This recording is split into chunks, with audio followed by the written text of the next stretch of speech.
7 अप्रैल को पश्चिम बंगाल के मुर्शिदाबाद में वक्फ कानून के विरोध के नाम पर रैली बुलाई गई थी, जिसमें भड़काऊ तकरीरों के बाद हिंसा हुई। इस रैली में प्रधानमंत्री को भी खुलेआम धमकी दी गई थी। लगातार वक्फ कानून के खिलाफ हिंसक प्रदर्शन हो रहे हैं।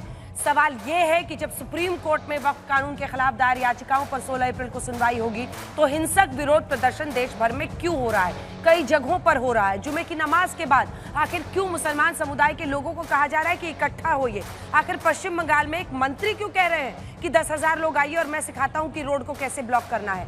देखिए, सवाल है कि विपक्ष ये कहता है कि देश के ज्वलंत मुद्दों पर चर्चा करो, महंगाई, बेरोजगारी, अर्थव्यवस्था, इन मुद्दों पर चर्चा करो।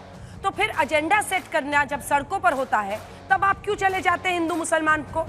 तब आप ये क्यों बार बार मुस्लिम समुदाय को कहते हैं कि वक्फ संशोधन बिल आपके खिलाफ ही है, सुप्रीम कोर्ट के फैसले का इंतजार तो कर लीजिए। ऐसे में ये तमाम प्रश्न उठ रहे हैं और इसी पर चर्चा करने के लिए सबसे पहले प्रदीप भंडारी, राष्ट्रीय प्रवक्ता भारतीय जनता पार्टी के, तालियों के साथ स्वागत कीजिए। प्रोफेसर अजय उपाध्याय, प्रवक्ता कांग्रेस पार्टी के, तालियों के साथ उनका अभिनंदन कीजिए। अनुराग भदौरिया जी समाजवादी पार्टी का पक्ष रखेंगे। प्रोफेसर संगीत रागी पॉलिटिकल एनालिस्ट के तौर पर जुड़ रहे हैं। मौलाना अंसार रजा साहब, प्रेसिडेंट है गरीब नवाज फाउंडेशन के, तालियों के साथ स्वागत कीजिए। और मोहम्मद फैज खान, कन्वीनर IMRM के, हमारे साथ जुड़ रहे हैं। लेकिन इससे पहले कि हम चर्चा की शुरुआत करें, ये रिपोर्ट।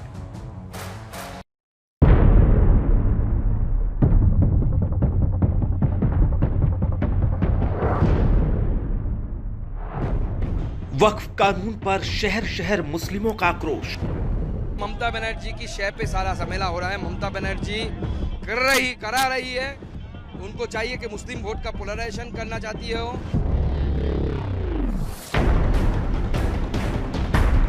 वक्फ कानून के विरोध में सुलगा बंगाल का मुर्शिदाबाद। ममता बनर्जी बंगाल को बांग्लादेश बना देना चाहती है और उसी रास्ते पर वो चल रही है। मुर्शिदाबाद हिंसा में 3 लोगों की हत्या।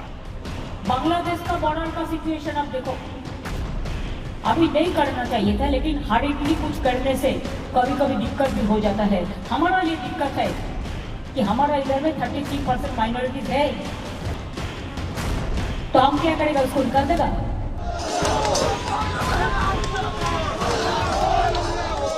सुप्रीम कोर्ट में याचिका, फिर क्यों है इतना बवाल? जिस तरीके से वो बिल आया है, उस बिल को हम लोग कभी स्वीकार नहीं कर सकते। वक्फ कानून पर तकरार, सियासी आर-पार। कि वो आधे घंटे के लिए बतौर एहतजाज अपने घर, फैक्ट्री और ऑफिस की लाइट बंद कर दें और अपना खामोश एहतजाज दर्ज करवाएं। क्या मुस्लिमों को बहका रहा है विपक्ष? जो वक्फ एक्ट, अमेंडमेंट एक्ट 2025 आया है, उसके काफी प्रावधानों का हम पूर्णतः समर्थन करते हैं। बहुत बढ़िया एक्ट आया, अच्छा एक्ट आया है, और जो जो चीजें रह गई हैं उसको लेके हम माननीय सुप्रीम कोर्ट के समक्ष ध्यान आकृष्ट करेंगे। क्या वक्फ कानून पर सरकार की नीयत सही है?